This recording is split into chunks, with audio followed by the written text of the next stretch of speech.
আমাদের, শুধু আমাদের নয়, সারা বাংলাদেশের জনগণের বুকের উপরে একটা অনেক বড় শক্তিশালী ওজনের যে জিনিসটুকু ছিল সেটা আমাদের সিনার মধ্যে ছিল। মানুষ যখন কোনো বড় বোঝা বহন করে, যখন নিঃশ্বাস ফেলতে তাদের খুব কষ্ট হয়, ঠিক সেরকম বাংলাদেশের জনগণেরও মানুষ নিঃশ্বাস ফেলতে পারতেছিল না, কথা বলতে পারতেছিল না। আমার উপর অত্যাচার হচ্ছে, অবিচার হচ্ছে, আমি আমি আমি মজলুম, আমি কথা বলতে পারতেছি না। এই একটা অসহনীয় পরিবেশের মধ্যে মানুষ ছিল। আর সবচাইতে বড় জিনিস, রাষ্ট্র আমাকে যে অধিকার দিয়েছে, আমার কথা বলার অধিকার রাষ্ট্র আমাকে দিয়েছে, কিন্তু আমি কথা বলতে পারছি না। আমি কারোর সাথে আমার উপর জুলুম হচ্ছে সেটা বলতে পারছি না। গণতন্ত্র অবরুদ্ধ ছিল। গণতন্ত্রের যে পূর্বসত্য, পরম সহিষ্ণুতা, সেটা বিলুপ্ত হয়ে গেছিল প্রায়। এই অসহনীয় অবস্থা থেকে মানুষ বারবার চেষ্টা করেছে পরিত্রাণ পাওয়ার জন্য। আমরা আন্দোলনের শেষ পর্যায়ে বিজয়ের দ্বারপ্রান্তে এসেছি, কিন্তু আমাদের পার্শ্ববর্তী একটা দেশ বারবার আমাদের এই গণতান্ত্রিক শক্তিকে, গণতান্ত্রিক আন্দোলনকে নস্যাৎ করে দিয়েছে। কারণ তারা চায় এখানে একটা পুতুল সরকার থাকুক, তাহলে পুতুল সরকার থাকলে তাদের রাজনৈতিক হীনস্বার্থ তারা চরিতার্থ করতে পারবে। এই কারণে তারা বারবার আমাদের গণতান্ত্রিক অধিকার বঞ্চিত করেছে। এই পার্শ্ববর্তী একটা, যদি বা গণতান্ত্রিক দেশ কোনো স্বৈর শাসককে সমর্থন করতে পারে না, কিন্তু এই পার্শ্ববর্তী দেশ গণতান্ত্রিক দেশ হওয়ার পরও আমাদের দেশের মানুষকে দীর্ঘদিন গণতন্ত্রহীন করে রেখেছিল। আমি আমার কথা বলতে পারতেছি না, আমার ছেলের উপর অত্যাচার হচ্ছে, আমি কথা বলতে পারতেছি না, আমি প্রতিবাদ করতে পারছি না। সর্বশেষ আপনারা দেখেছেন।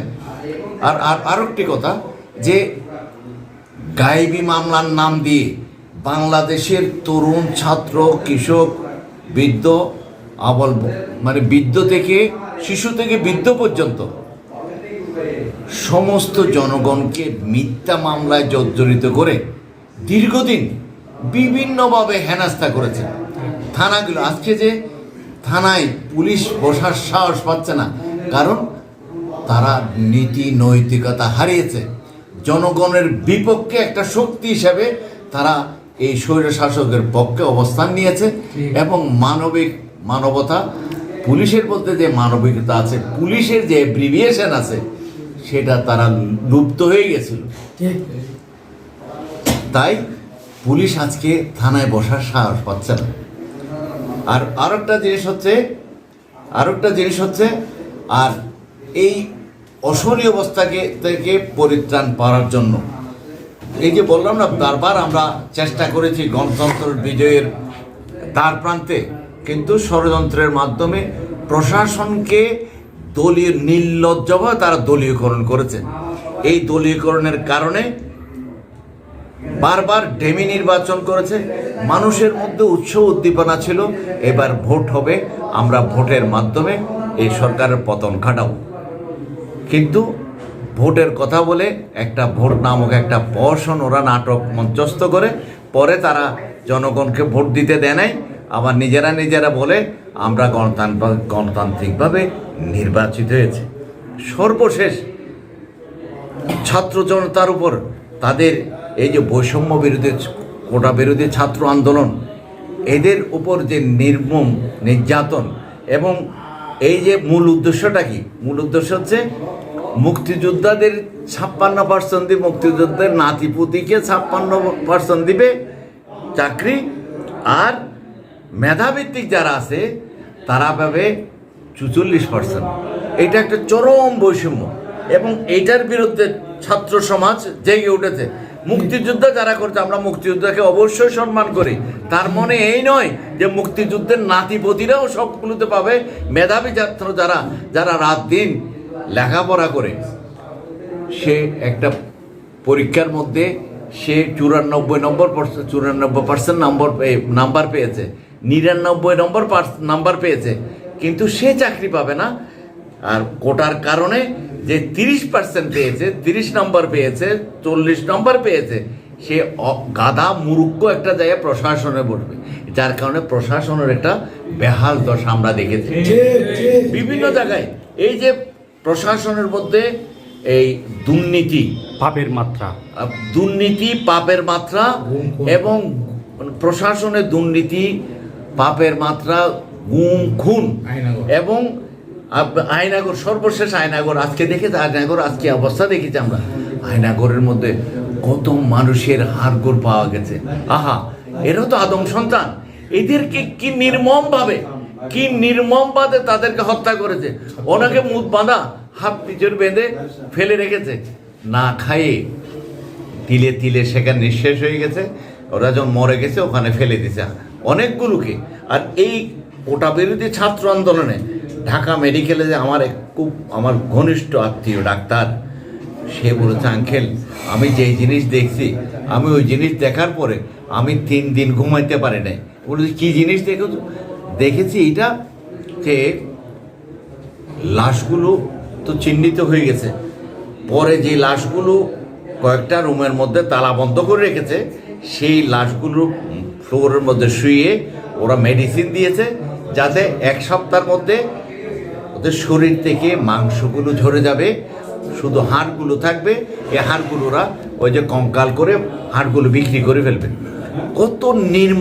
কত নির্মমতা হলে এই কাজগুলো করতে পারে? এই স্বৈরাচারিণী হাসিনার মাধ্যমে সব কিছু সম্ভব। সেই জন্য আজকে এই ছাত্র সমাজ জেগে উঠেছে। আমরা দেখেছি বন্যার ভাষা আন্দোলনে ছাত্র সমাজ যেখানে জেগে উঠেছে, সেখানে ভাষা আন্দোলন সফল রূপ লাভ করেছে।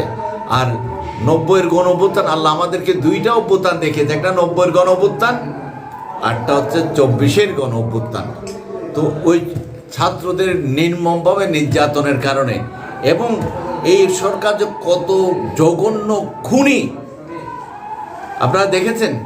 ওরা বলেছে হেলিকপ্টার থেকে গুলি করে কখন একজন জঘন্য সন্ত্রাসী, যে সন্ত্রাসীকে কোনোভাবে কন্ট্রোল করা যায় না, নিয়ন্ত্রণ করা যায় না, সেই ধরনের সন্ত্রাসীদেরকে হেলিকপ্টার থেকে গুলি করে। আমরা দেখে বিস্মিত হয়েছে, অবাক হয়েছে। এই খুনি হাসিনা আমাদের কোমলমতি ছাত্রদেরকে নির্মমভাবে হত্যা করার জন্য উপর থেকে গুলি করেছে, এবং সেই গুলির কারণে আমাদের 11 তলায় 4 বছরের একটা শিশু মারা গেছে। অনেক শিশু মারা গেছে। ছাত্ররা জীবন বাঁচানোর জন্য 4 তলায় লুকিয়েছে। সেখানে নির্মমতা, পাশবিকতা কত নির্মম হলে সেখানে গিয়ে প্রথমে একটা গুলি করেছে, সে ঘুমানি দিচ্ছে। 8 জন পুলিশ গিয়ে পরপর 3টা গুলি করেছে, তারপর সেজন মাটিতে লুটিয়ে পড়েছে। আমরা দেখেছি সেখানে আবার 8 জন পুলিশের আরো 3টা গুলি করেছে, তার মৃত্যু নিশ্চিত না হওয়া পর্যন্ত সেখান থেকে যায় না। তাহলে এরা এই পুলিশগুলি কারা? আজকে আপনারা দেখেছেন এই যে আমাদের বাংলাদেশ দেশপ্রেমিক সেনাবাহিনী, এই কুখ্যাত পুলিশ কারা? ইন্ডিয়া থেকে পুলিশ এনে আমাদের দেশের পুলিশকেও কলুষিত করেছে। আজকে গ্রেপ্তার হয়েছে, অনেক গ্রেপ্তার হয়েছে। এবং এই পুলিশগুলো আমরা দেখেছি একটা মিছিলের মধ্যে ছাত্রদের একটা মিছিল, সেই মিছিলের মধ্যে ব্রাশ ফায়ার করেছে। সেখানে পাখির মতো 3টা ছেলে পড়ে গেছে। পিছন থেকে আওয়াজ শুনছে, ও আদমি মার গেয়া। এই কুত্তার বাচ্চা, তুই কোন আমাদের বাংলাদেশ সরকার হয়ে এই পুলিশ, ইন্ডিয়ার পুলিশ দিয়ে আমাদের ছাত্রদেরকে ওরা হত্যা করেছে। এই খুনি, এই ডাকাত আজকে তার করুণ পরিণতি হয়েছে না? তো এই জন্যে আমরা চাই, এই যে ছাত্র আন্দোলনের মাধ্যমে আজকে জনগণ যে বিজয় অর্জন করেছে, অতীতেও দেখেছি কোনো স্বৈরশাসক এইরকম পতন তো আশা করি বাংলার জমিনে আর হয়নি। এবং রাজনীতিতে, আওয়ামী লীগের রাজনীতিতে পচন ধরেছে, এবং যে দল দীর্ঘদিনের একটা অনেক পুরানো প্রতিষ্ঠিত দল, সেই প্রতিষ্ঠিত দল আজকে কি এই দলের পতন ধরেছে। এবং শুধু পতন না, এটা ধ্বংস হয়ে গেছে। অভ্যুত্থানের মধ্য দিয়ে বাংলাদেশের মানুষ, ছাত্ররা আমাদের চোখ খুলে দিয়েছে। জাগরণের এমন জাগরণ তারা জাগরিত করেছে, যেই জাগরণে এই স্বৈরাচারী সরকারের পতন হয়েছে। এবং বাংলাদেশের মধ্যে যে এখন আমাদের দেশকে শান্তিতে রাখা, শান্তি সৃষ্টি করা, মানুষের মধ্যে যে অনিশ্চয়তা ছিল রাস্তাঘাটে চললে আবার ঘরে আসতে পারবো কিনা, এই যে কঠিন একটা অবস্থা ছিল, এই অবস্থা থেকে মানুষের মধ্যে স্বস্তিবোধ ফিরে আনা, প্রশাসনকে আবার জনগণের প্রশাসনে পরিণত করা, পুলিশকে মানবিক পুলিশে পরিণত করা, এটা হচ্ছে এই মুহূর্তের সবচেয়ে প্রধান কাজ।